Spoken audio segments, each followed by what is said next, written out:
मीना की शादी को 1 महीना हो चुका था। सारी रस्में खत्म हो गई थी। अब गृहस्थी संभालने की बारी थी और किचन भी। मीना ने अपने मायके में ज़्यादा कुछ काम नहीं किया था, इसीलिए वो रसोई घर का काम अच्छे से नहीं जानती थी। इस बात का उसकी सास को भी पता था, क्योंकि लड़की देखने के समय मीना के मायके वालों ने उनसे कुछ भी नहीं छुपाया था और इस बात से उसके ससुराल वाले भी खुश थे कि कम से कम उनको झूठ तो नहीं बोला। अपने बेटे के लिए मीना पसंद आने की वजह से सास ने भी उसका साथ देते हुए कहा था कि चिंता मत करो, जो तुम अपनी माँ से सीख नहीं पाई वो मैं तुम्हें सिखा दूंगी। माँ ने अपनी उस कही हुई बात पर अमल करना शुरू कर दिया था। चाय, दाल और आमलेट बनाना तो वो पहले ही मीना को सिखा चुकी थी। आज कोई मसालेदार सब्जी बनाना सिखा रही थी। सास ने मीना को लाल मिर्च सिलबट्टे में पीसने को दी, क्योंकि वो खुद भी कई सालों से इसी तरह मसाले पीसा करती थी।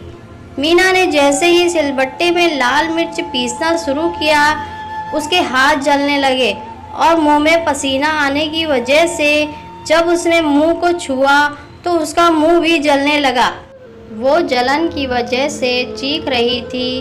तब सबका ध्यान उसकी तरफ गया। सास ने पूछा, पहले कभी मिर्ची नहीं कूटी थी क्या? मिर्ची कूटते समय हमेशा दस्ताने पहन लेने चाहिए। नहीं मम्मी जी, माँ ने कभी मिर्ची पीसने को नहीं दी थी। हाँ, कभी कभार धनिया और अदरक पीस लेती थी, लेकिन जब भी मिर्ची पीसने के लिए मैं मांगती थी तो माँ कहती थी तुम मुझसे दूर रहो, जलन होगी। मीना बोली।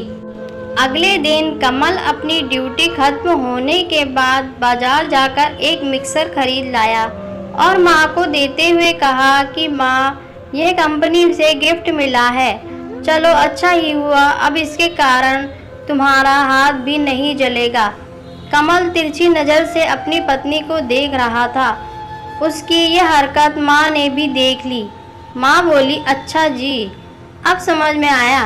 बीवी को एक बार हाथ में जलन क्या हो गई, नया मिक्सर आ गया और मैं इतने सालों से नहीं बताती थी तो क्या मेरे हाथ नहीं जलते थे? अरे भगवान, ये तो अच्छी बात है ना।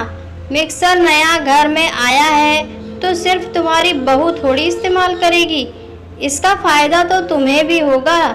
पिताजी ने बात को संभालते हुए बीच में ही अपनी बीवी को चिढ़ाते हुए कहा, इसीलिए कहता हूँ माँ, अपनी तकलीफ बताया करो।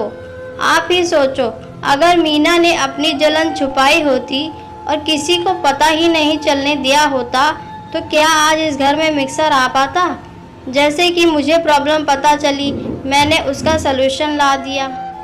यह बात सच है कि मीना मेरी पत्नी है, लेकिन यह बात भी सच है कि मैं आपका बेटा हूँ और मीना से भी पहले आप ही मेरे लिए ज़्यादा महत्वपूर्ण हैं। अगर आपने मुझे पहले ही बता दिया होता तो मैंने तब भी इसी तरह इस समस्या का समाधान किया होता।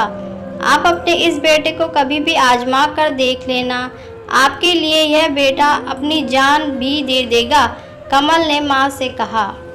अपने बेटे के मुंह से इतनी प्यारी प्यारी बातें सुनकर माँ बहुत खुश हो गई और उसे गले लगा लिया और बोली, जीते रहो मेरे बेटे।